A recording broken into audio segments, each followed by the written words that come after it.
listening to Living BDSM Podcast, episode 142. Kayla Lord's here with the one, the only, the guy who acts like he's never going to get to vape again, John Brownstone. You just hid me in a cloud of vape. Yes, I did. Yes. That was the longest inhale I've ever heard. I didn't know you had that kind of lung capacity. Surprise. Surprise! This week, we're talking about the caregiver little dynamic. Welcome to the Loving BDSM Podcast. If this is your first time listening, glad to have you. If you're back for another week, welcome back. Loving BDSM is produced every Friday for your kinky pleasure and education, and show notes are found at lovingbdsm.net. Come back often and feel free to add the podcast to your favorite podcast app. If you love what you hear, we'd love a good review wherever you listen to us to help other kinksters find us. You can follow the show on Twitter at LovingBDSM, on FetLife at LovingBDSMPC, on Instagram at that handle I hate, LovingDS and the number one, LovingDS1, or on YouTube at youtube.com/LovingBDSM. I'm just going to sit here and drink my coffee. That's probably best. All links are in the show notes. And you can watch us on YouTube if you are looking at my smiling face right now and watching John Brownstone drink his coffee. See, you're watching us on YouTube. And the show notes are in, the link to these show notes are in the description below. Okay. This week's episode is sponsored by Delirium Toys. At Delirium Toys, you'll find a gorgeous selection of fetish sex toys, as well as classic favorites. Get a vibrator or nipple clamps, a cock ring or a latex outfit, and quite frankly, and is good. It doesn't have to be or, it could be and. A vibrator and nipple clamps. Cock ring and a latex outfit. Their fetish section is better than most online sex toy stores I've seen in the past, so definitely check it out. And if you shop in August, you can save 30% off your purchase with our code LOVEBDSM2018. It's all one word. It's LOVEBDSM2018. Go to deliriumtoys.com and use code LOVEBDSM2018 when you shop. And if you can't remember that link or you're like, shit, how do I spell delirium? Link is in the show notes, don't worry. Okay, quick announcements, because these are all repeats. There's nothing new. Right. But repetition is our friend. That's true. Okay. Reinforcement. Reinforcement. The giveaway is still going on. Yes. For celebrating our 3 years of podcasting, which is now also videoing, but it's mostly podcasting. Yeah, mostly 3 years podcasting now. 3 years of loving BDSM.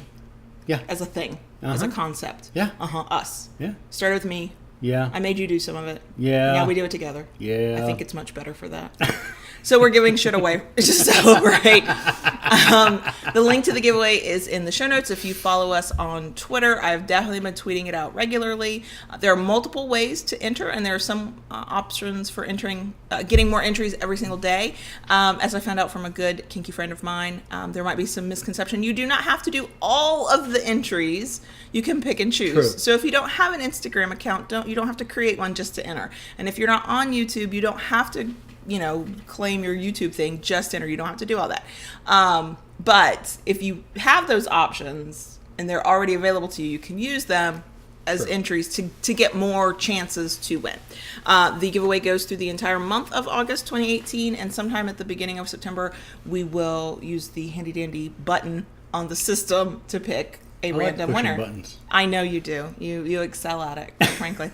Next, we are having a sale to celebrate the new-ish, because the products are always there, they just weren't in this capacity. Correct. The new-ish Kinky Fuckery shop, which is where you can buy John Brownstone's paddles, canes, butt plugs, and the erotica I've written, and a couple other little odds and ends. And your shop, The Wood Dom. TheWoodDom.com. Which is the vanilla shop. Shop either one of those for the kinky stuff or the vanilla stuff. And use coupon code NEWSHOP, and you'll save 10% all month in August. The profits from all of those sales are helping to send us to London, in March 2019. Next year. I don't know what year it is either. Don't worry. Don't feel bad. And then just another reminder that if you love this wild thing that we do and you want to help us do more of it, you are welcome, and we are asking you to become a kinky patron on Patreon. You can join for as low as $1 a month, and a good portion of what we earn there will also go to sending us to Eroticon. It also helps pay the bills around here, so it pays for our web hosting, it pays for our podcast hosting, it pays for blog contributors, it pays for all kinds of little odds and ends that go into running things like this keeping show. a little blue light on the mic. Well, I'm just so glad this time the little blue light is on. Yeah. Because we have recorded without it being on before. Yes, we have. Yes, we have. So that is it for the announcements. this week's topic feels like a really big one. I don't think there are going to be people who are like, yeah, I know about this, and maybe they'll skip it, or maybe they just listen because eventually we make them laugh with us or at us. I'll let you decide. I'm good with either. But it's not one. I went back in our archives, and it's not a topic that we've ever just said, here's a whole episode just about what this dynamic is. True. So we've got two episodes in early days, episode 6 and episode 32. Wow. Right. That talk about our personal experience making a switch, which some relationships do. You start out kind of strict DS. Well, they morph. And it morphs, Evolve. and then you take on more of a what we now call caregiver little identity. The more common term that people are really familiar with will be daddy dom little girl. But we don't like that term anymore because it's not inclusive of all the different ways there are of doing it. No, it's not really, Yeah, it assumes a lot. It assumes everybody's a daddy. It assumes the submissive is a little girl. I use the label little so that people understand kind of what I'm talking about, but even I would not call myself a little. Call myself a baby girl because that is what I am, and that is an identity to me. So we did do a blog post this week on why we say caregiver little instead of DDLG and our reasonings behind it. If I know we didn't make it up, I must have. It's like everything else, y'all. I must have heard it somewhere else, but I like it, and so I'm happy to do my part to help bring it into the kink mainstream. So that we're using that a little bit more. And we had all kinds of reasons, one of which is some people hear the term daddy or mommy, regardless of what that word means in terms of the dynamic, they immediately go, ugh. And then you start having the conversation about what that might mean and what that can look like in a dynamic, and they go, oh, well, I'm like that. I just don't like that title. Well, okay, but if the title throws you off and puts you off of something, then you might not go explore it because of the words being used. And I don't think that is healthy for any of us either. So let's use a more neutral term that is a little bit more encompassing, potentially. Yes? Yeah. Okay. Yeah. So it's a little, but I'm not, like I tried to make the notes for this show and I was like, where the hell do we start? How do we talk about this? I guess we'll start at the beginning. Isn't that really the only place you can ever start? Best way to start, yeah. Of what, to us at least, caregiver little can mean. Now, I will say, and we've said this many times before in many other dynamics, it's a spectrum from a teeny tiny little bit to a whole hell of a lot. In the middle are countless behaviors and identities and ways of presenting yourself and things you can do with a partner. There is no one right way to do this. The only right way is the right way for you and the consenting legal adult partner of your choosing. So we might describe it in a way that doesn't suit you. That's fine. Go make it whatever you need it to be. Make it your own. Right. Yeah. So caregiver little to me, this is weird to try and define it because it's our identity. Not as easy as it sounds. It's not. I'm like, it's me and John Brownstone. That's caregiver little, but that doesn't tell anybody anything. No, it's not. So for me, a caregiver is what I always like to call the softer, gentler side of DS. So this does not mean that other dominants cannot have these traits. It just means that they, I think, are more common amongst people who would identify as a caregiver dominant, which means that the purpose is to take care of your submissive partner. Now, that does not mean that there aren't rules or protocols or expectations. It doesn't mean that there's not discipline.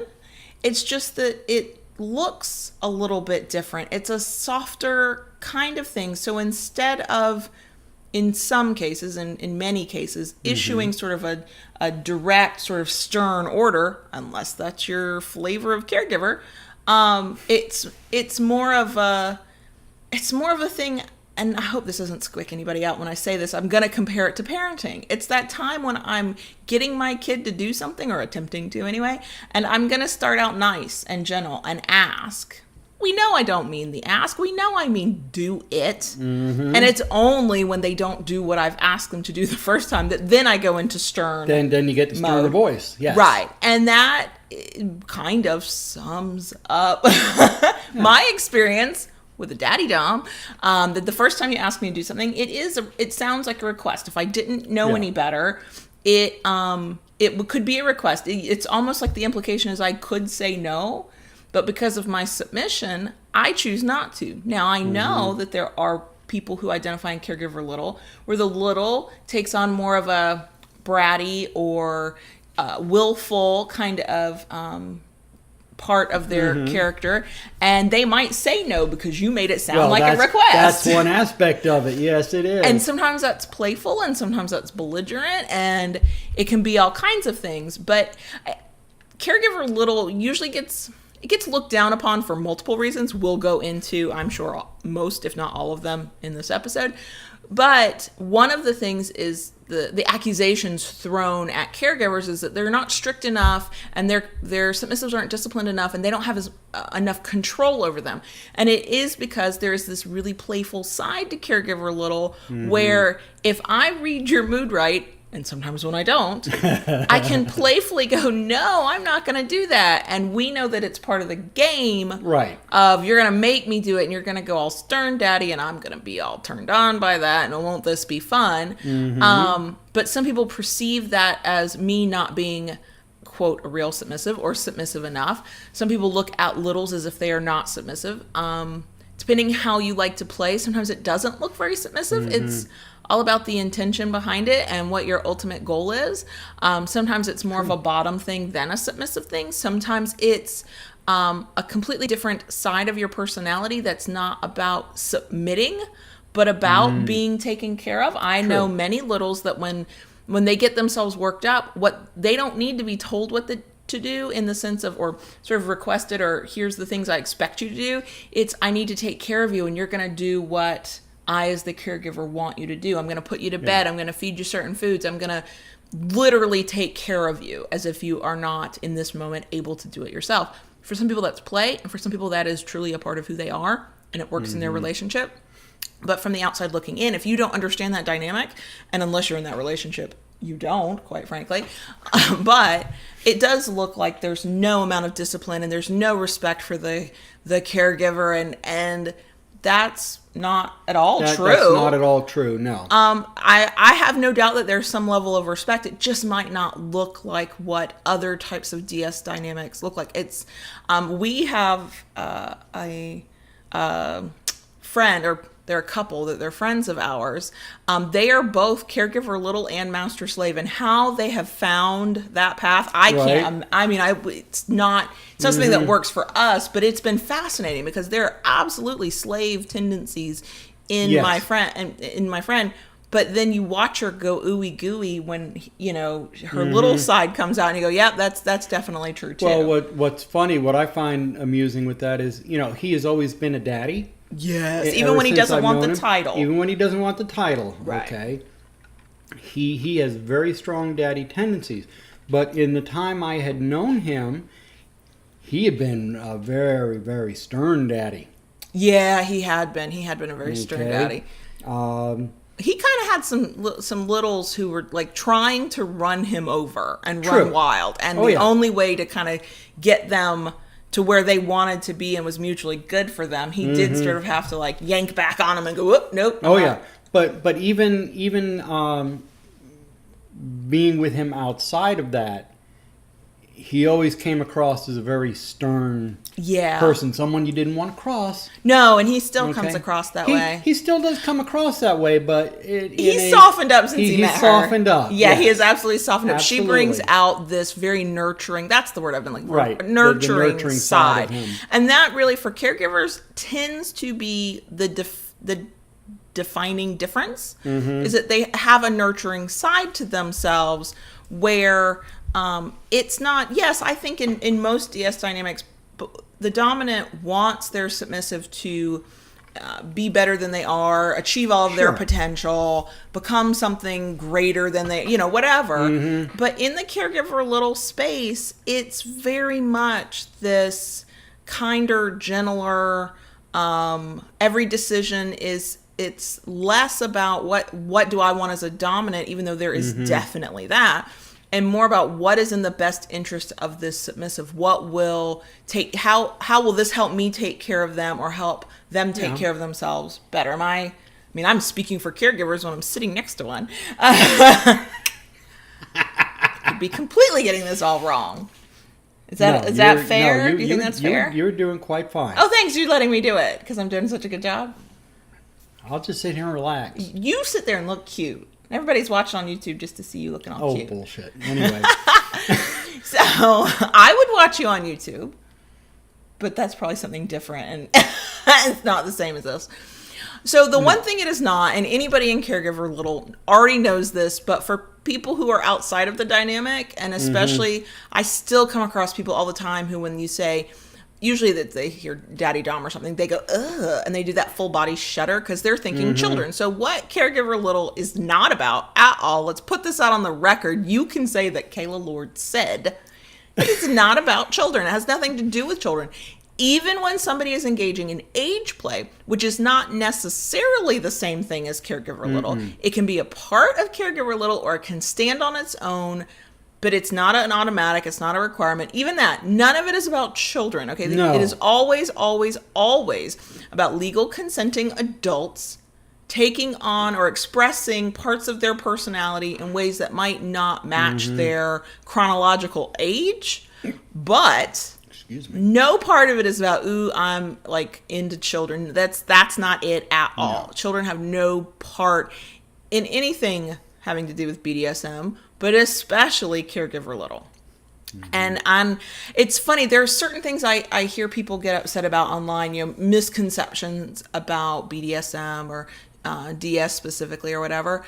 And I hear them and I go, I've not heard that one. But the one that I can go into almost any room of the local community and you say Daddy Dom or you say Daddy or you say Mommy and somebody in that room goes, ugh. And they're like, they get really squicked out. And I have learned not to be outraged by it. It is usually a lack of education. If all you know is your own dynamic and you don't have much interest in looking outside of it, I think that's probably more normal than anything. But then you do have those kinds of opinions. I mean, when we hear terms like Daddy and Mommy, it does make us think of parenting and children. And True. Parts of it I get, but it's a little, which is nice that with the term caregiver, it does move it away from that aesthetic to give it more of a general appeal. Right, and because when you say caregiver in today's world, at least in my world where everybody around me has an aging parent or an aging spouse and everybody at some point has to be a caregiver outside of a parenting role. You say caregiver, people are like, oh, I know what that means. I'm taking care of somebody who in other circumstances could have or does or should or whatever be able to take care of themselves. Right. They know what that means. And so I liked that expression for that reason too. Sure. And there are a lot of people who are drawn to the way, at least based on feedback we've gotten, the way you and I describe our Caregiver Little dynamic. They like it, they enjoy it, they like how playful it is, they like how it's not always so stern and so strict, because that can get tiring if that's not your sort of natural personality all the time. But what they don't like are the titles. And the reminder should always be, if you can keep this kind of in the back of your head and just sort of go, yeah, that's a thing I can remember. The titles are meaningless. The titles mean what you want them to mean. So if you like a dynamic, but you don't like the language being used within the dynamic, forget the language. Who cares? Make it your own. Call it whatever you want to call it. Don't we have a friend who's dominant? It's kind of a Caregiver Little-esque dynamic. I don't know if they would identify it as that, but when I look at it, I go, that's totally Caregiver Little. But the title they use is Coach. Yes. And I think that person listens to the episode, and yes, that's a shout out, but I'm trying to maintain some privacy as well. Yeah. But I know exactly what you're talking about. Yeah. Coach is a coach is a caregiver. A coach teaches you things and nurtures you and pushes you and not invigorates, but I've lost my words today, so I will not be able to fill in for you when you forget a word. I know, you're screwed. I count on you for that, girl. I know, but my words are gone. But they, just like a gym coach. It's the same principle. Same like principle. A teacher. Somebody in charge who is there to help motivate you and move you along. And they will teach you lessons, and they will, they might be stern at times, and then they might be playful. So, you can make it anything you want it to be, but it is no less or more. Because I can hear people in the caregiver little dynamic who go, no, it's more. And I'm telling you, no, it is no less or more than any other dynamic. Okay. So if you feel like you're just sort of, quote, strict DS, which that almost doesn't mean anything to me anymore, because everybody who is the dominant, I don't care what your title is, everybody who's in control in whatever way you take control, in my mind, you're the dominant. Whether you're a master or you're a mommy or you are a something else, you're all dominant. And on the other side of the slash, we are all either, whether we call ourselves slave, little, or submissive, we are all submissive is a type of submission. So DS as a way to describe it, for me, it's almost meaningless. We're all DS. But some people hold very strictly to, we're just DS. We're not master slave. We're not caregiver little. We're not, puppy and owner. We're just DS. Okay, cool. If you feel like that's the label that works for you, that doesn't mean that you can't branch out and find the different parts of the other types of dynamics that work for you. It doesn't mean that your DS is any better than my form of DS or the other person's form of DS. It's all about what we're doing with it and what it means to us, and the way we express our dominance or our submission. True. Well, it's a very personal thing. Yes. All right. It's I kind of believe that the DS you lean to kind of goes back to the core of who you are.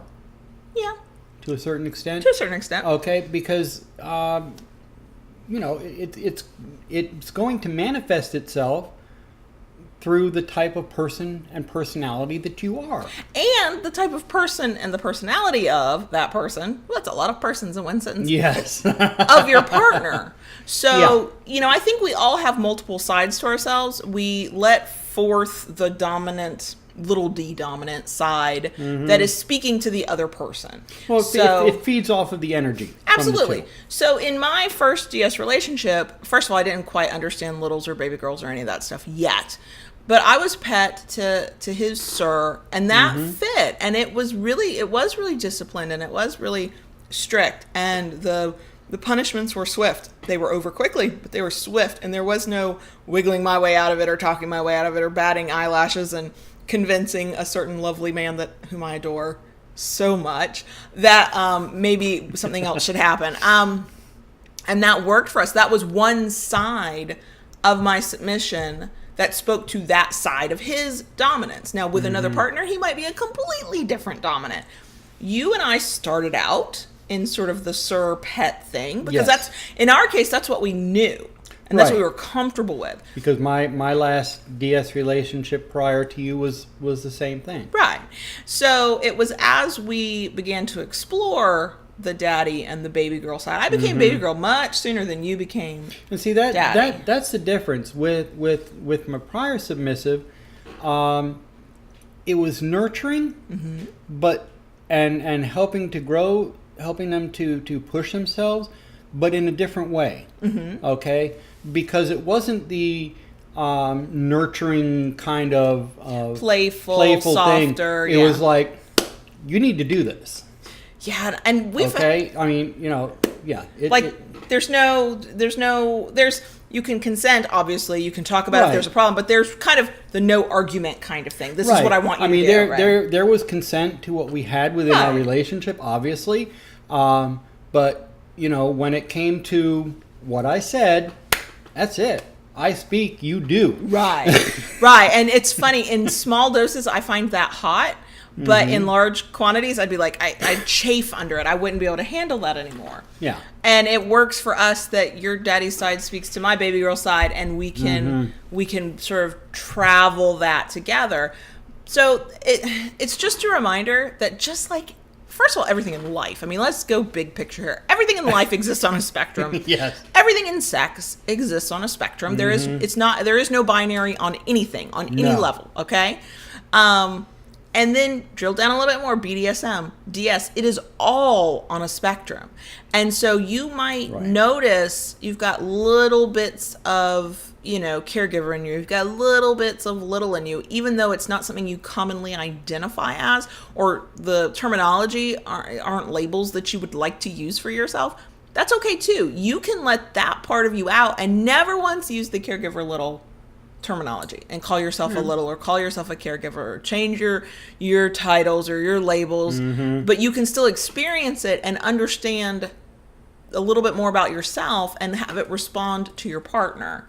I tend to think of it from a submissive perspective, where you might get a little bratty, you might get a little cheeky, you might get a little playful. A little. It's in small doses. And it might be different from your very sort of what you might consider your normal way of immediately complying, eyes down, following the protocol, whatever your protocol is, and you let that playful side come out. And it's possible that your dominant partner might have something similar within them that they've not expressed yet, and they might respond to it. They might not. I'll tell you, as somebody who sometimes crosses the line from sassy to brassy, sometimes your timing will be off. And the way you read that moment will be so off. You have to also know that and be prepared to deal with the consequences. Of that. Yes, indeed.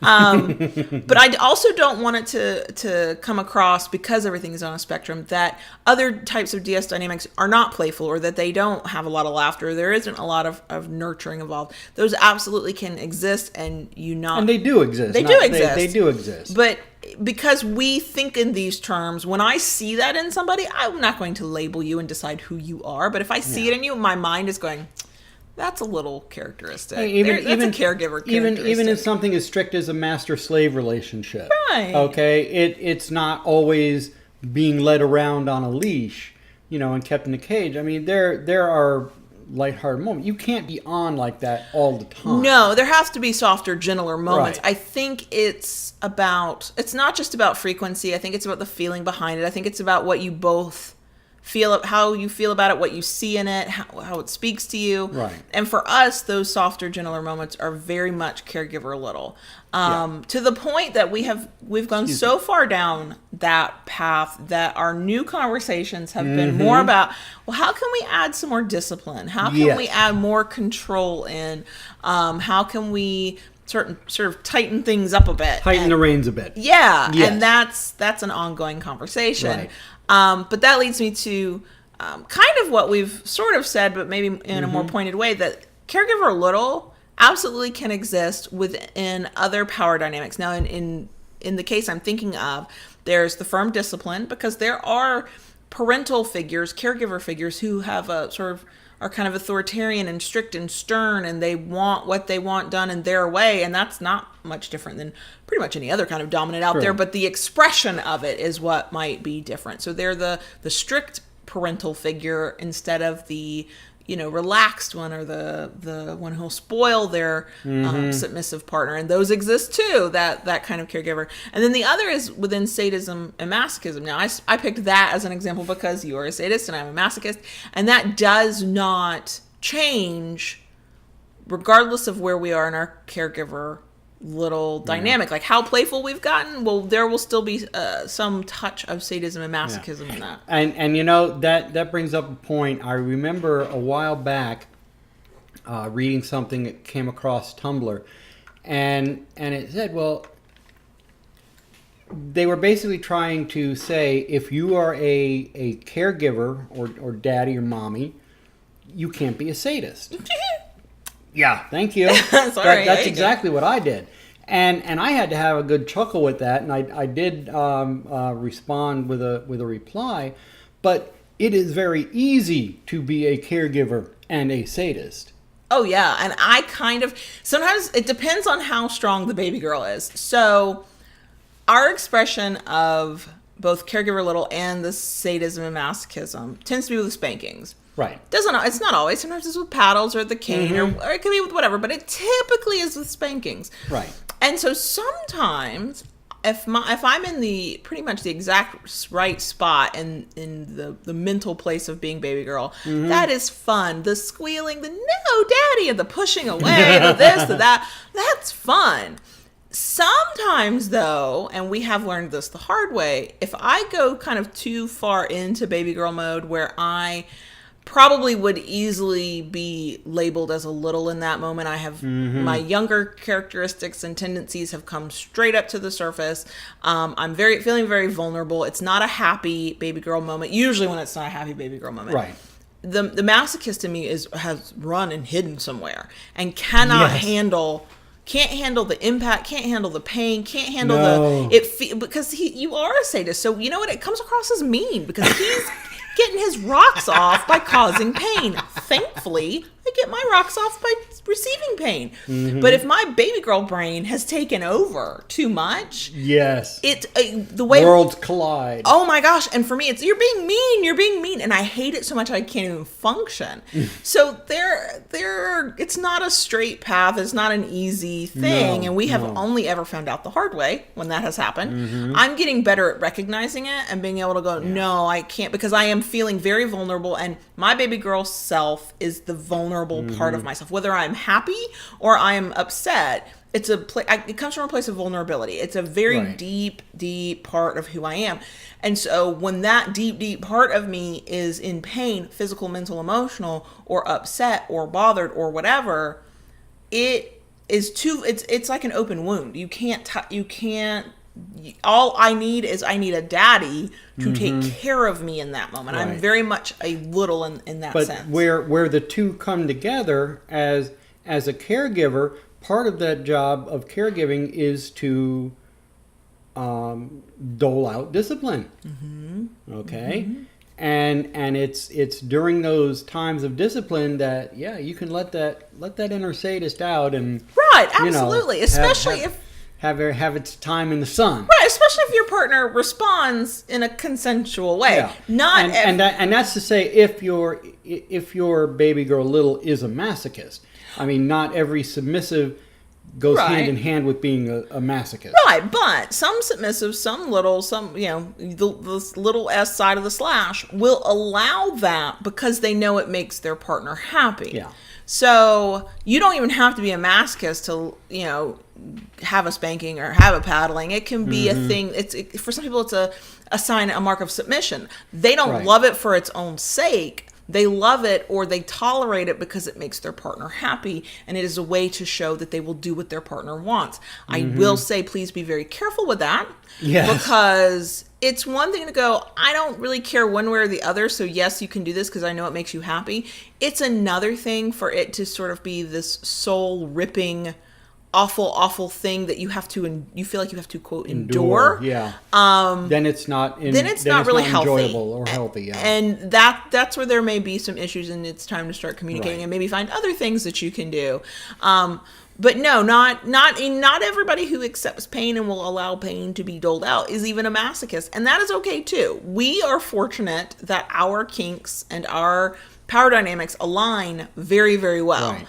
So his inner sadist comes out, and my inner masochist is like, "Oh, spanking, okay." And it's even better when baby girl and masochist are playing nicely together, because then it's playful and then it's fun. Because not only am I feeling happy because I'm getting all this attention from sort of a little perspective, the masochist in me is really happy because it's like, "Oh yeah, you're gonna spank my ass, and that's gonna be fucking awesome." Yes, okay, bring it on. Right. So caregiver little can absolutely blend well with other power dynamics that you have. You might have to play with it a little bit to find out what works. Maybe it's already working and you haven't really given it much thought. That's cool too. Not everybody lives inside their head quite like I do. But there are times you do need to be cognizant that it won't always work. It's not even the masochist in me. When I feel bad in baby girl mode, when I am upset or sad or anxious or scared or pick a negative thing, right? I also can't handle anything sexual. No. And it is because I am having that moment where I am feeling younger, and I am in whatever that little space is for me. It's very rare. I don't go there very often. But when I get there, I cannot be touched intimately. Mm-mm. I can maybe I can tolerate a cuddle as long as it's like a genuine just cuddle. Some playful touches. Playful. If it sort of gets me kind of out of my head a little bit, makes me laugh and giggle a little bit. But those moments, those two thankfully have been few and far between. But those moments have been hard because even though I'm in that kind of little space, where I am absolutely feeling a younger than chronological age kind of mindset, and my emotions tend to be pretty raw in that moment, there is still enough of my, conscious mind that can go, but you're submissive, you're rejecting these advances, you're rejecting this touch, why are you doing that? That's not okay, that's not how it's supposed to be. And so I'm already in a bad moment, and then it just like gets worse. It compounds on itself. But not everybody's like that. Some people, now if I get to the other side of that little space, if I get happy, giggly, it's very rare that I go this way in baby girl mode, where I get so lost in little space on the positive spectrum, I still can't have sexual touch because my mind is in a much different state and it doesn't work for me. That I think has maybe happened once or twice. I mean, typically for me, if I'm in a good mood and I'm happy, I'm sassy, I'm baby girl sassy. That's sort of my natural state, but my mind is right there. I'm feeling every minute of my almost 39 years at that point. Oh, please. And, hey, sometimes it's a long day. But, so I can tolerate sexual stuff. I can tolerate pain. I can tolerate, but it's those really rare moments that I get lost in little space. Now, some littles in the caregiver little dynamic, they can it's amazing to watch. They can flow in and out of little space. Like, true. One moment they're chronological age and you're talking to an adult, and the next moment you're like, okay, how old are you? Because they have gone that deep. That can be, if you are not prepared for it, that can be overwhelming. I'm not gonna lie to y'all, littles out there, love me some littles, okay?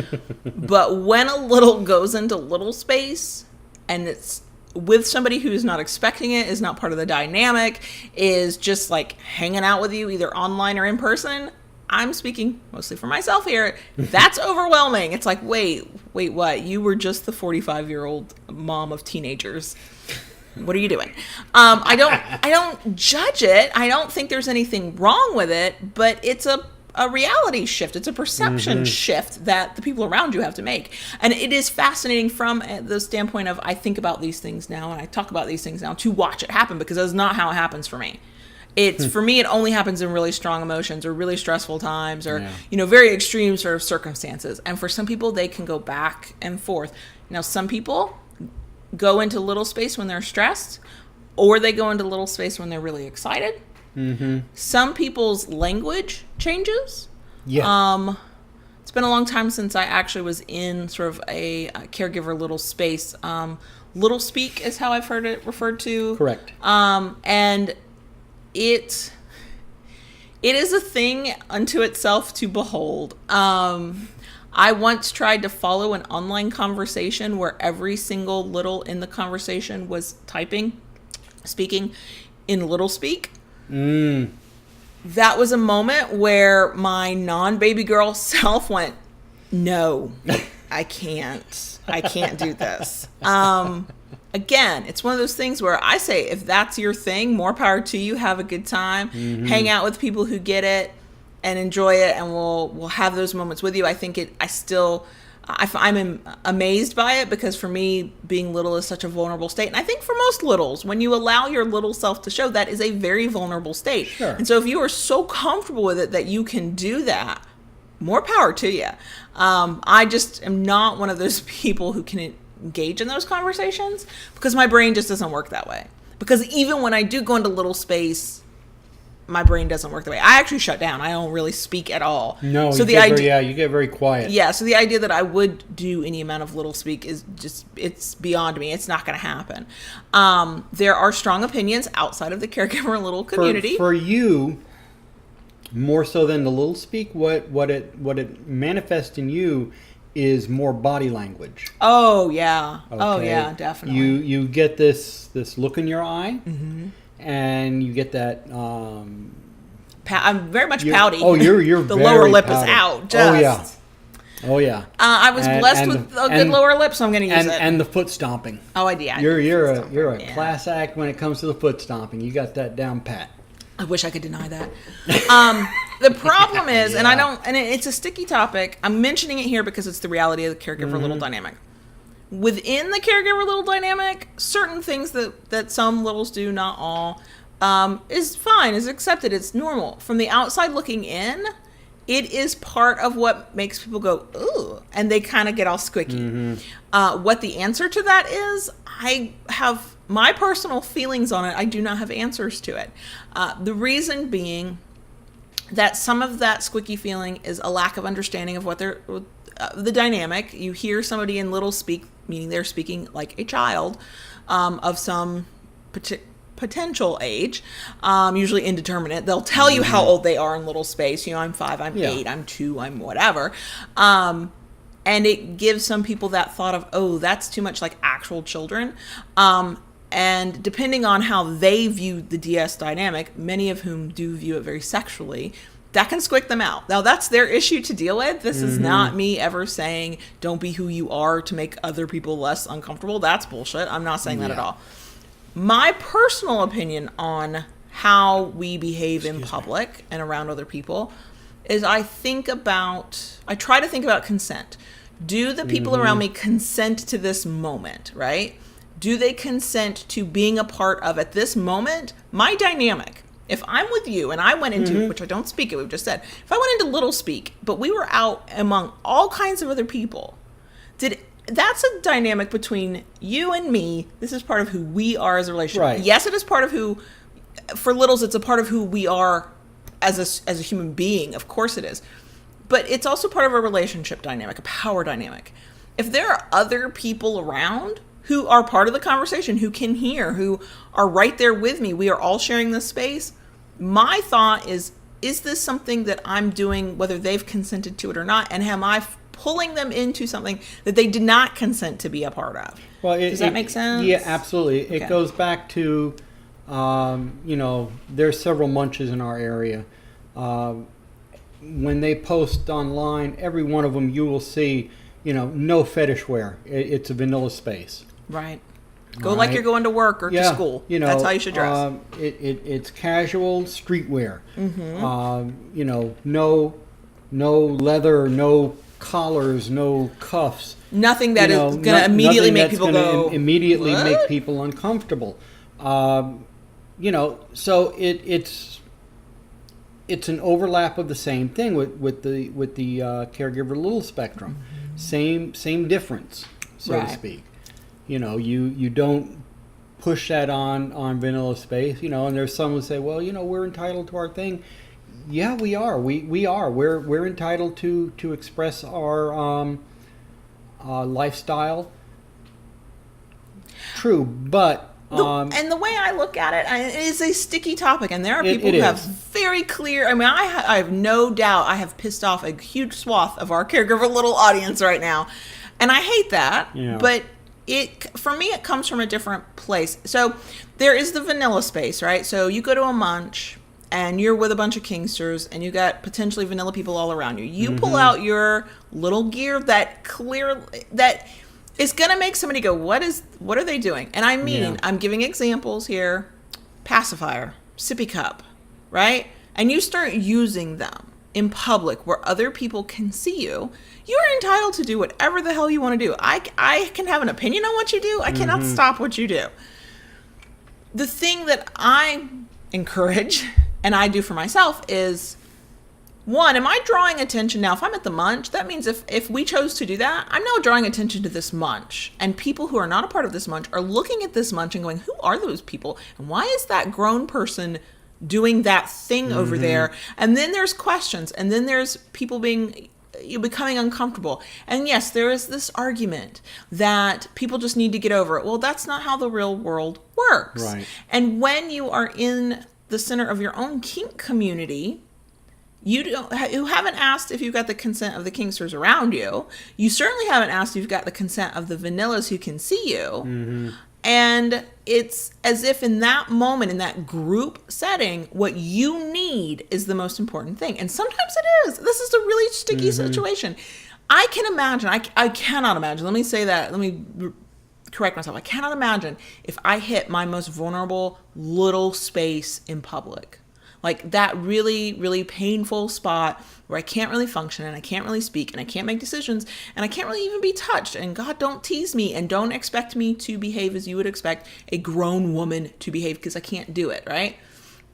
I would hope that what would happen is I would be removed from that situation as soon as possible, either to be in a private place where I can be alone until I collect myself, or just remove myself completely so that I do not screw up anything for anybody else. Because within the kink community, we have a responsibility to each other.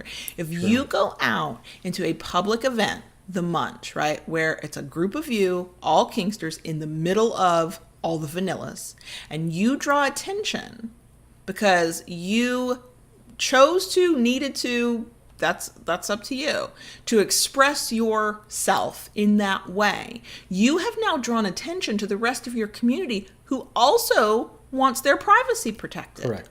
Yeah. And you've drawn attention to the event that's there. Excellent point. Which means that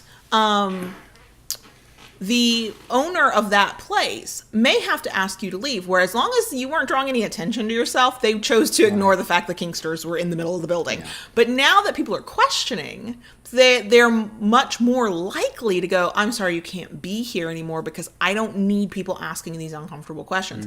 And that's where we all have a responsibility as a kinkster. Now, because this episode is about Caregiver Little, it probably seems like I'm picking on littles who behave in their little way in public. But this is true if you walk around on a leash all the time. Being brought into your munch on a leash without the full consent of the group, it's no different. Now, if your whole group consents and says, we don't care, go for it, then I say do whatever the hell you want to do. I know of 3 clubs in our well, now 2, but previously 3 clubs in our area. And they all had the rule. Even on nights when you're having a play party. Vanilla to the door. Yeah, you had to walk in the door looking vanilla. Sure. Once you're in the door, be who you are. Be who you are. Yep. You know, when it comes to the Caregiver Little, I know several of the clubs, they actually hold Caregiver Little socials. Yeah. So then when you're all together, you can just let it all hang out and be who you are. And the example I like to use, and it's been several years, but several years ago, I wrote an article for Submissive Guide on this topic and got the most amount of little hate I've ever gotten in my life over it. Oh my God. I felt normally if I get hate, like I want to go crawl under the bed and just like disappear. This time I tried to make sure I reassessed my opinions, make sure I wasn't, being a total ass about it. But the other part of that is, this is me stalling because I lost my train of thought. I lost my own train of thought. I know you can't help with words, or I can't help with words, and you can't help with trains of thought. Nope. Crap! It's been a long time. I'm just happy I had nothing to do with it this time. I know, but it's been a long time since I did that. Yeah. Middle of a serious conversation, I've completely lost my freaking train of thought. Oh, it'll come back to me.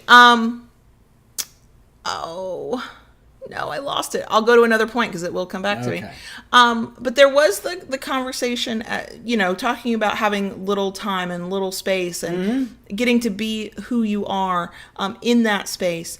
There have been times, and it's not necessarily something that I agree with, when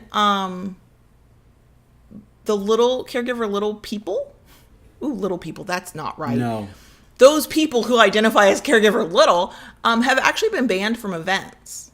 And I don't necessarily call that right either. No. But I also think that if you are not getting the consent of your community and drawing unwanted attention, then whoever the community leader is will have to think of the best interests of the community. I don't think the answer is to shun all Caregiver Littles. I don't think that the answer is that all littles have to, I remembered my thought, I'll have to pretend to be something they're not. And I remembered my thought. This is the example I gave in that article. That's where I was going with it. I wrote this article for a submissive guide. And the example I always think of, and this is the thing I think of, and I think of it as somebody who identifies in the little spectrum. Do you go to your boss and whip out your pacifier, or do little speak? When you're having the parent-teacher conference, is it in little space? And for some people it might be, because if your little space does not have outward signs, it's very possible. It's very possible that you work with other kinky people, and so you can absolutely be your little self in those spaces. And if you have that luxury, power to you. More power to you. You have at it. But the rest of us, we have to put on a vanilla front. Well, in a lot of ways. Let's use this as an example. You're a submissive. You're a slave. You're at work, all right? You're somebody who has a very empowered job. You don't drop to your knees. In the office. Okay? Not under normal circumstances. Not under normal circumstances. Most people, that is the I'm thinking crux, but that's not the right word at all. What is up with us today? I know. So many submissive little, what they do, they come home, they walk through that door at the end of the day, and they shed that day, and that's when they're submissive, and little side comes out. Right. And I can hear, and it's not a bad argument, I can hear the argument from littles that because they have this younger than chronological age side to them, that they don't always feel like they have control over it. And I hear that argument. There are moments, though they are few and far between, where I could absolutely understand that argument. But I expect my children to behave like mature young men in public, so therefore I think it's possible to expect littles to behave like mature human beings. And I don't want it to come across as sounding judgy, because I don't judge the dynamic. I'm in the freaking dynamic. I don't judge how that dynamic gets expressed, because we all are going to do it differently. I think that caregiver little gets a bad rap, especially in communities, because of a thing I completely understand. I know how good it feels when I'm at the munch or we're at the club and I'm around other people who get it, and I can be myself. And it's like shedding the skin, right? This persona that I have to walk around with all the time. And here I am. Nobody questions if I use the term daddy. Nobody questions when you do exactly what your dominant tells you to do. Nobody questions when you're kneeling or when you're doing like all these things that you just can't really do where anybody else can see you. Nobody's questioning it for the most part. So it's a very freeing thing. And when you find yourself in that space, especially if you are the type of person where under certain circumstances, like when you're in little space, your inhibitions lower and you sort of go with how you feel. It took me many years to get to that point in my kink community, and now it does happen more often. I see how it can happen. What I am cautioning and how I choose to present myself, and this is a choice I make, is that if I have to be big, is the term that gets used, in all of these vanilla spaces, then I am capable, and so are you, of being big until you're sure that you have the consent of the group to let that relax a little bit. The other thing, and this is true of DS, this is true of Master Slave, so it's certainly true of Caregiver Little, there are a lot of really subtle ways of expressing your dynamic in ways that nobody would think twice about. Nobody but you is going to know what that even means, and it allows you to fulfill yourself and to feel that part of yourself, especially when you're in a situation where you can't express it fully. We have gone to dinner with our kids. They have each been on like a phone or a tablet, some electronic device, and John Brownstone and I have sat there and colored. And been perfectly happy, have had our servers laugh their asses off. They look at the kids, are like, wait, and then they look at the grown-ups, and we're they coloring. they bring them kids menus with the crayons and everything. Yep. And what do? They jump on their electronics, and we are coloring. Right, and we're not even saying anything. We know what we're doing. Right. We understand what it means. We know what we get from it. And nobody, I mean, even if somebody ever looked over and went, why are those people coloring? I mean, there are a lot of us who certainly don't even identify as kinky. You put crayons on the table, we're all coloring. Oh, yeah. Okay, we're doodling, I'm drawing hearts. We have and in reality, coloring is something that has become... Right, everybody colors now, right? Everybody, you walk into Michael's or Joann's Fabrics, they have a whole section dedicated to adult coloring books. Right, so it's so mainstream, nobody even cares. So there are things like that in the caregiver little space where you can find that are subtle, where maybe it's you ask permission for something in that low voice where nobody can really hear you. Maybe you bring something and you put it in your bag or your pocket so that it's close to you and you have it there and you know it's there, but maybe while you're at the restaurant you don't pull it out, When you get to the car though, absolutely. Okay. So I know I'm in lecture mode. Yes, you are. I am in lecture mode because here's the problem, and here's why. No. Okay. All right. Kind of hurting my feelings over there. Here's the problem. Caregiver little gets a bad fucking rap. True. And that's what pisses me off because there's nothing wrong with the dynamic. There's nothing wrong with the way any of us express ourselves. Well, it gets a bad rap for multiple reasons. Yes. But one of the reasons is we've got people in the community who don't understand it. So that's what we try to do is help people understand it. And people in the community do, by and large, go out and they try to educate themselves. But not everybody does. And at the same time, we have them in our community. So if they're in our community, they're in every community. We have caregiver little dynamics and relationships where nobody says, hey, wait, I really don't appreciate you doing that in this vanilla setting. You're making me uncomfortable. Or if somebody does say that, that person gets blasted for kink shaming. It's not kink shaming to ask you to not draw attention from the vanillas. It is kink shaming to tell you that thing you're doing, your little speaker, your stuffy, or whatever your thing is, that it's wrong. And it's not wrong. But it's about picking and choosing the times and how you represent yourself and how you work within your community. Every single caregiver little absolutely deserves the ability to be themselves, just like a master slave can be, just like any other dynamic. Absolutely. But I have seen people take it too far and decide because they were little, it didn't matter what they did. So we're already fighting a battle with what caregiver little means. We're already fighting we're not about kids, we're not about pedophilia, we're not about these gross things you're accusing us of, these illegal things you're accusing us of. Right. We're already fighting that battle. We're already having to, I see it myself, deal with the people who hear the word daddy and go, ugh. Right? I mean, we already have that. So I think we absolutely need to be who we are. I think that we need to be able to express ourselves in ways that are meaningful to us.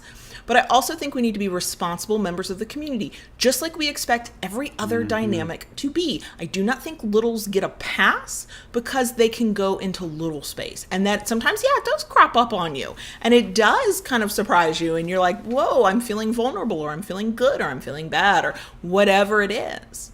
If you have the ability to fake your way through vanilla spaces, then even in your own community, sometimes, especially until people get to know you, you might have to fake it a little bit. Just like that slave sitting across from you at the munch who would really rather be eating off the floor. They're not doing that either, okay? That's how they express themselves, and they can hold it in, so we can too. So I think that the overall kink community needs to get better educated about what caregiver little means. Yeah. I also think that we have to take responsibility for where we as caregiver littles have fucked up. Now, this is not everybody. This is not all the time. This is not, I would never say don't ever be little.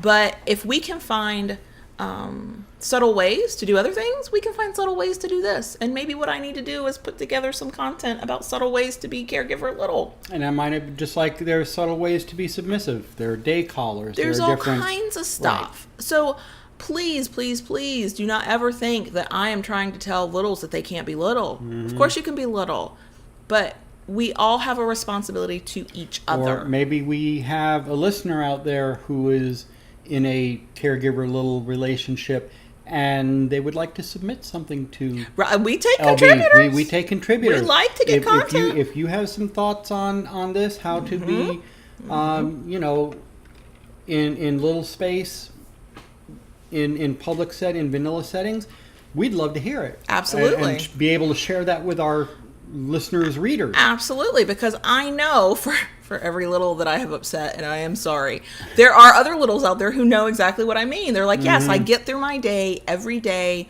with the vanilla face on, and then I have my moments where I get to express it, and we make it work. We have ways of making this work. Do I wish we lived in a world where we could all just walk around and be who we are all the time? Oh, hell that'd yeah. be wonderful. Hell yeah. You'd probably see a whole hell of a lot of people being led around on leashes. I'm just saying, a lot more people are kinky than led on.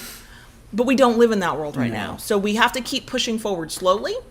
In my opinion, you integrate, you teach, you make it more acceptable. Yeah. But you don't scare people. I mean, we've made incredible strides already over the last 20, 30 years from what it was. Yes, and even in the last 5 years, I mean, we can all have our opinions on 50 Shades, from hated it to loved it to all kinds of opinions. But just like every other sort of piece of pop culture that came before it, it brings the topic out into the mainstream in a way that other things just don't. So we are slowly, inch by inch, getting a little bit better, but we have a long way to go. And there are still dangers to being outed as kinky. You know, so there are people who are going to be, in your mind it might be ridiculously protective, and in their mind it might make total sense. I am absolutely fucking protecting myself. They're gonna be really particular about how much attention is drawn to them. Right. I mean, you have to take into consideration people do have families and jobs and children and different things. And people do still lose all of those things over kink. Yes. That has not gone away. No. That might not be quite as frequent, or people aren't talking about it as much, but it absolutely still happens. It absolutely does. So I want Caregiver Little to see more acceptance. I want people to understand who and what we really are, but I also want the Caregiver Littles of the world to help ourselves as well. So that's the rant, ramble, lecture part of this episode. Okay. I wanna finish up with 2 points. Okay. One for you, one for me. And I hope you will go first, but you're the daddy, so you'll tell me. Okay. I would like us to try to describe what being for you, caregiver or daddy, means to you, and then I'll try and describe what being little means to me. All right, yeah. I'll give it a go. I'll give it a go. So I think the best way I can describe this is to go into it by example. So, you know, my lovely baby girl, Kayla Lords here, she's a workaholic. That is true. Diagnosed. That is true. Diagnosed. That is true. So it's not just something I've labeled her with. So as her caregiver, I see it my job to help her take care of herself. She will work through bathroom breaks. She will work through lunch. She will not go to bed. As evidenced by the past 48 hours where I have not really gone to bed. Right. So, you know, during the day when it reaches a certain time, baby girl, it's time for you to get something to eat. Yes, right? Daddy. Baby girl, how long have you been sitting at that desk staring at that laptop? You need to get up and move around. Yes, Daddy. Thank you, baby girl. And, gee, baby girl, it's getting kind of late. The sun's down and it's pitch black out there. And we're into a new day already. Right. So you've got 15 more minutes and we're calling it a day. Yes, that is... Yes, Daddy. There you go. You can't see this on the podcast, but his face, like, he was waiting for it. Like, where's my yes, Daddy? So I you know, it's things like that as her caregiver, as her daddy, that I take care of her in that way. You know, when she is a font of ideas at times, and I will sit and listen to her ideas. For the most part, I just kind of scribble them down, and it's better that way. Yeah, it's better that way, and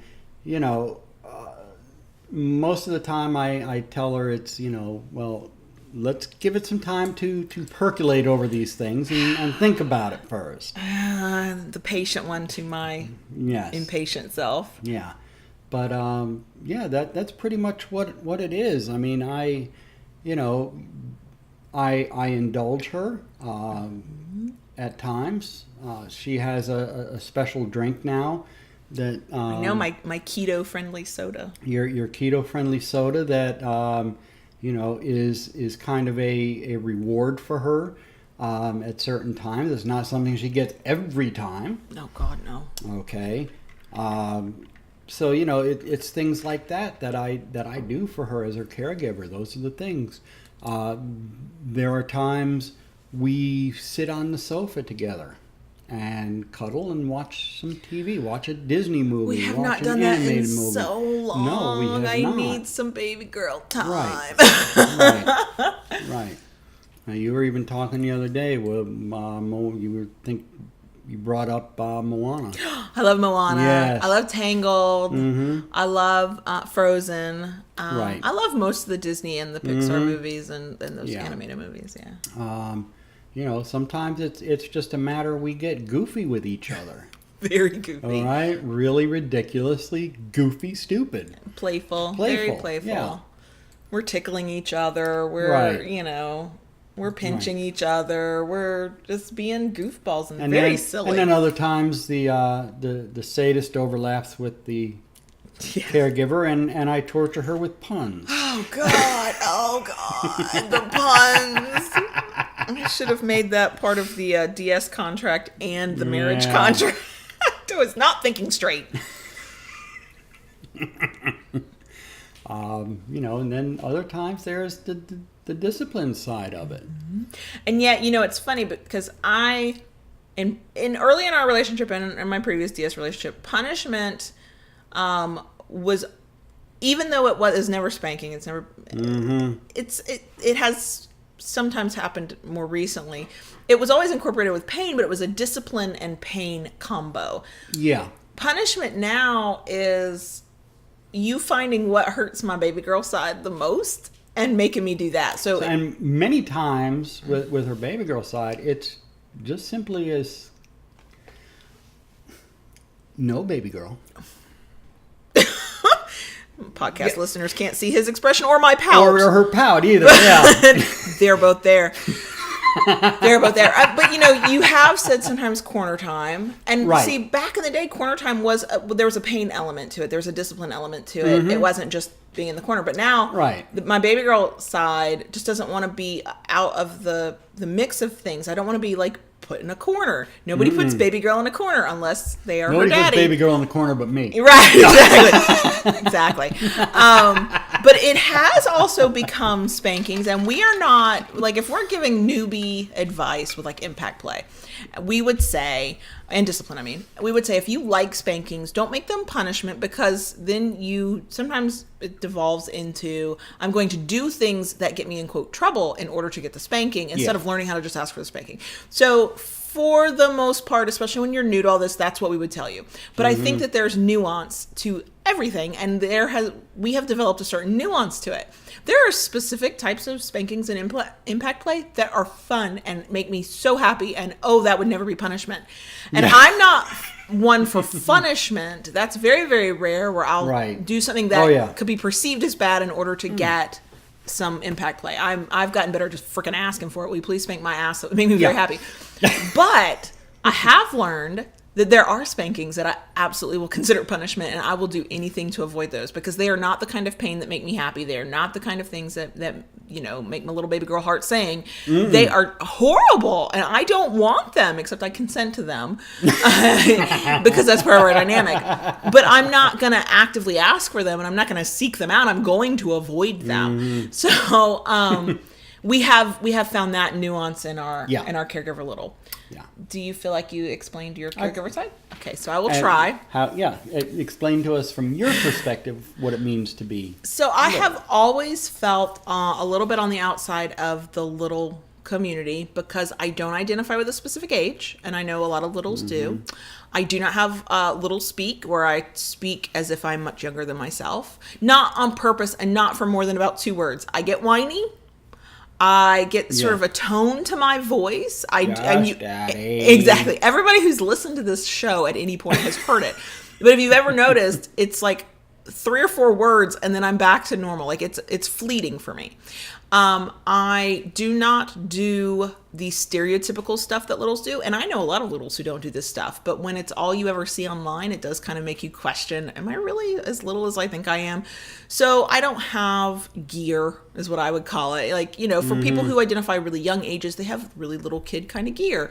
And other people for older ages, maybe they have special food that they eat or utensils they use at dinner. Like, I don't have anything like that. I do have stuffies. I was going to say, you have. I do. It's kind of a growing collection. Yeah. And if we had space for it, like when we have an office, there will be room for my stuffies. Oh. But the stuffies have to have meaning. They can't just be random stuffies. But, you know, so I have certain elements. I love animated movies. I love the movies that even my kids don't want to see. They're outgrowing it. I'm like, but no, can't we watch that? No, Mom. You know, I have a tone of voice. Yeah.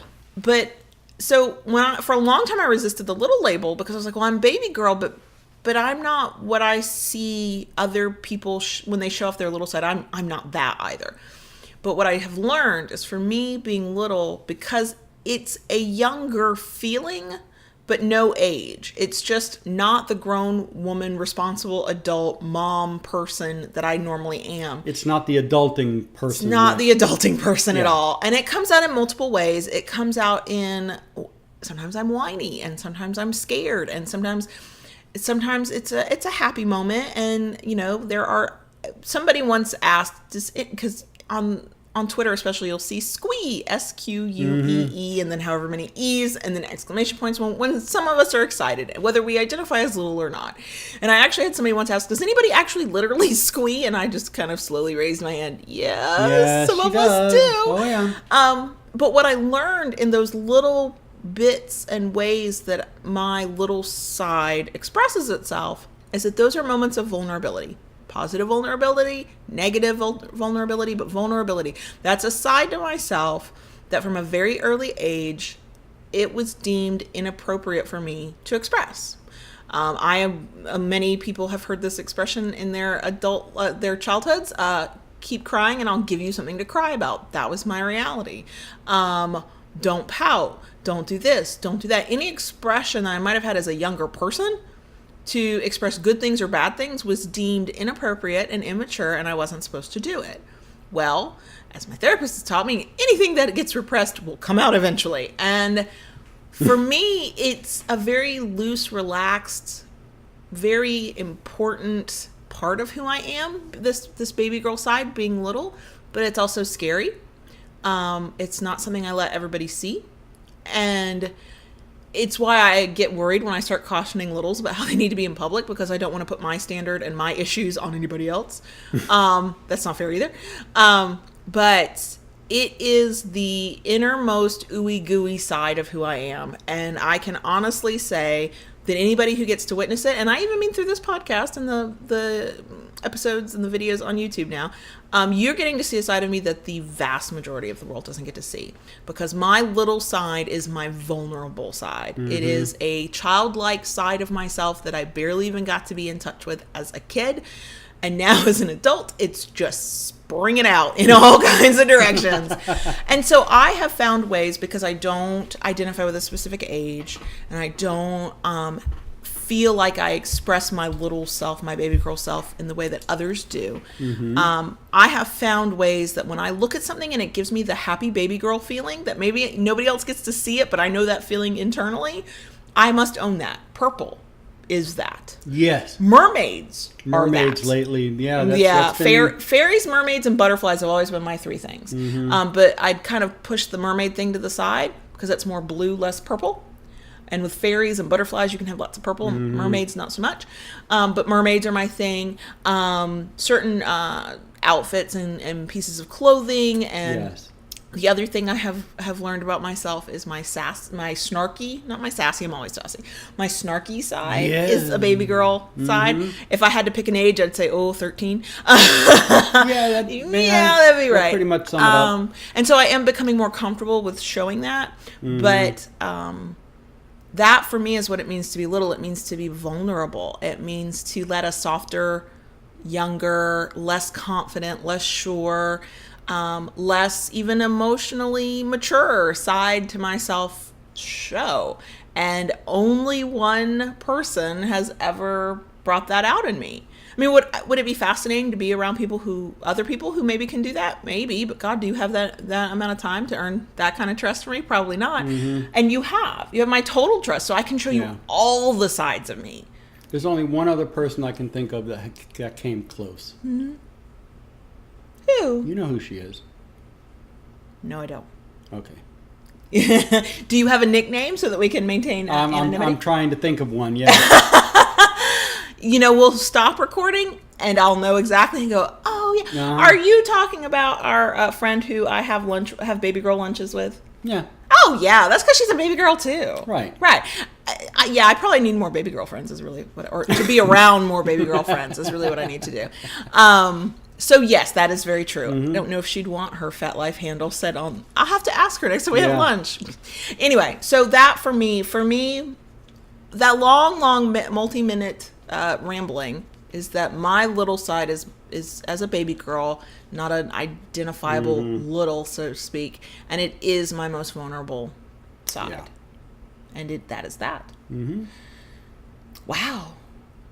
Did we do the topic justice? I mean, I know I went on a 20-minute rant. I'm aware. Okay, thank you. I know I did. Thank you. It's an important thing. It is. I think we did. I hope so. I hope so we did. Too. We'll let you guys decide. Yeah, we'll let you guys tell decide. us. I think this topic is something that is maybe bigger than just one episode. Oh, God, yeah. Well, one of the reasons I never really thought we needed to do this episode was because in every episode, because we are daddy and baby girl, we're showing it. This is what our caregiver little dynamic looks like. Right. This is it.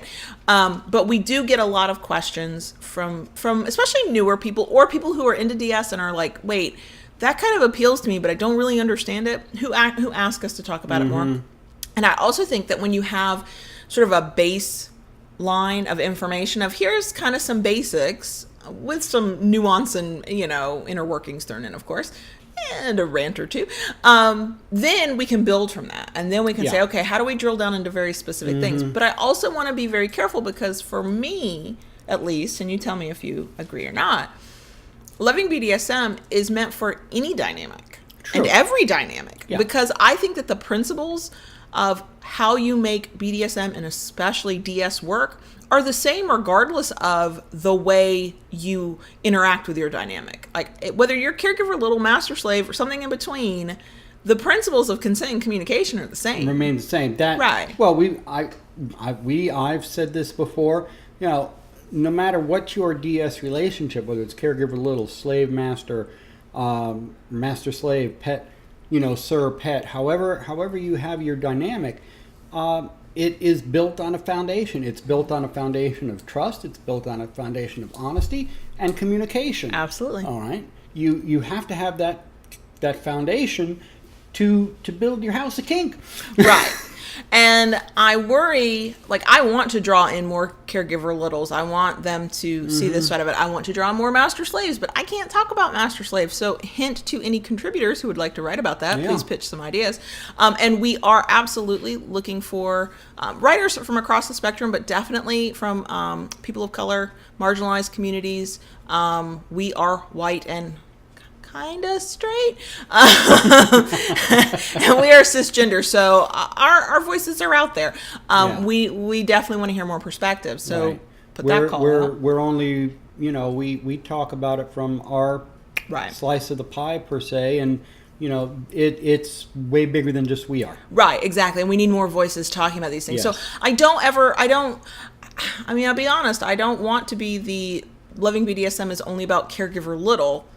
except every time you listen to us, you are witnessing a caregiver little dynamic. So we are already about caregiver little. We just don't call it that. We don't point it out and go, hey, look, So it was a little weird to go, well, we're going to talk about this because it's what we know really well. But there are other dynamics that need to be talked about too that we don't necessarily know really well. We might be speaking in theory as opposed to how this really works from one relationship's perspective, but still with concrete examples. So it was one of those things where I was like, yeah, I want to talk about it because I can. I've certainly got thoughts. Just proved that in the last hour and 20 minutes. But I don't, we then need to find a way to be able to discuss other dynamics as well for people who want to know about those. But caregiver little is very, very misunderstood.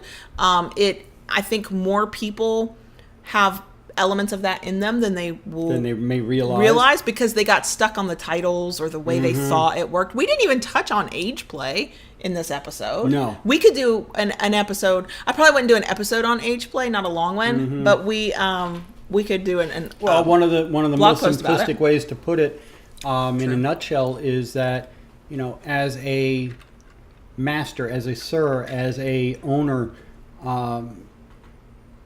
you're taking on responsibility for somebody else. You're responsible for the care and well-being of somebody else. Right, absolutely, regardless of what your title is. Regardless of what your title is. So you are, in some way, shape, or form, a type of caregiver. Absolutely. You might not be a nurturing thing, a gentle thing, a playful thing, an indulgent thing. But yes, on some level, all dominants are caregivers. It's how you choose to interact with that form of caregiving and how you choose to think about that kind of caregiving. In caregiver little, it is very granular. You are literally giving care in whatever way your submissive needs or wants. So that's a lot to say. Yes, and we probably could keep going. And so what we'll do, we'll put the call out for if there are specific questions about caregiver little that you have, and I hesitate to do this, but it's the right thing to do. You have conflicting opinions about anything we've said in this episode. Please reach out to us. Yeah. We will engage with anybody who comes at us respectfully. If you're an asshole, we delete, we block, we move on. Do it with respect. Constructive criticism is always something that is welcome. And alternate viewpoints and perspectives and opinions are fine. There is no one right way to do any of this. But for those who wanted to know more, maybe there was something we didn't get to. If we get enough questions about something, or if we get a specific thing that we're like, oh yeah, we could definitely take some time to talk about that, we will come back to this. Bring it on. If you fundamentally disagree with us on something, you are welcome to say something. Just, it's all about tone and the way you come at us. Because we will engage on those things. We might still disagree with you when we're done, but or we might learn something. It happens. But yeah, so this is too broad of a topic really to do in one episode. We've already gone way longer, and we have a bonus section. So fun times. But yes, we are definitely interested in hearing your thoughts or your questions about this. Anything maybe that you learned and things that you had not realized until this episode, whether about yourself or about the dynamic in general. Feel free. We like feedback. Yeah. We don't like assholes. I think that's safe to say, right? Yeah, there we go. Okay. So that's it, and then we'll do the bonus section. Yeah. So if we have not exhausted you yet, stick around. Yeah. All right. Okay. Are we good, girl? I am. I'm a good girl. I didn't ask if you were a good girl. Well, are you a good girl? I asked if we are good. Girl. I'm going to pay for that later. Oh, yes, you are. I'm going to love every minute of it. Don't be so sure of that. Oh, damn. No. Okay. Yes, we need to go into our bonus section. All right. You ready? Yeah, I guess so. Okay. Keep it kinky, y'all. And we'll see you next week. So you're writing your number. Can I speak since there's a camera on us? What's that got to do with... I know, because I could totally edit that out, but I just don't. Yeah, I know, right? I just don't edit that out. I can edit it out. I don't. All right. Go ahead. Bonus section. Thank you. Well, we did get mail, but we did not get mail from Crickets and listeners. True. We got sex toys in the mail. Yes. which is not a bad thing to get in the mail. And I have not been back to the post office in a few days, so we might have gotten something else. And for the second week in a row, we're recording the Sunday before, so we're like 5 days early, a full week early for YouTube. So we are definite time travelers this week. But we have just put out a video review that we did for bytailplugs.com, and two of the three things I requested had come, and we had not had a good experience with it. So it was not an overly positive review. No. But the third thing has arrived. And we're going to hopefully get to play with that at some point soon. And then a toy for you arrived. Yes. A remote-controlled prostate massager. So are you going to let me hold the remote, or are you going to wait till I'm out of town to play with it? Which is what you usually do. I know. Well, that's when I get bored and have nothing to play with. Well, my main toy is away. It's away. Well, just remember to like notate your thoughts so we can talk about it. Okay. All right. So yes, we've got sex although toys. we have blocked off some time. Yes, Monday. Yeah. So by the time you hear this, will be 5 days past. Yeah. Right. But the day we're recording this is the day before school starts. And then the following days, the first day of school for the kids, they will be gone out of the house like 6 or 7 hours. We are going to use some of those hours to be freaky. Just be freaky as hell. I don't know what we're going to do. I know I'm probably going to need a nap after it, and that's really all I care about. And a good breakfast or lunch afterwards. Yeah. Well, and we have another toy. It's not a toy, y'all. This is gear. This is some equipment.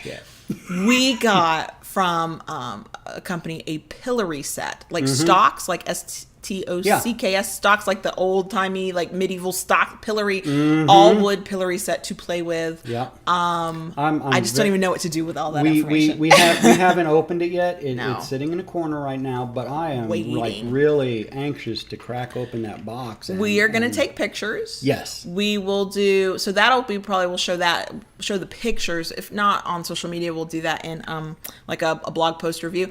But we'll also do a video review where we talk about it. And if we can, we might demo it in the video. I'm not sure, but we are so excited about this. We from the marketing, it looks like it's really high quality product. From the heft of the box, it feels like it should be a good quality product. So this is really exciting. Right. This is the stuff you put in BDSM dungeons is what I'm saying for your kinky fuckery. And we're going to own it. And I don't know where the hell we're going to store it. And when we move next summer, it'll be one of the things that sits in the car so no movers can see it with all the other sex toys. Well, we're part of a medieval Renaissance fair. We go to Renaissance fairs. Yeah, we do Renaissance fairs. Yes, that's the ticket. That's the ticket.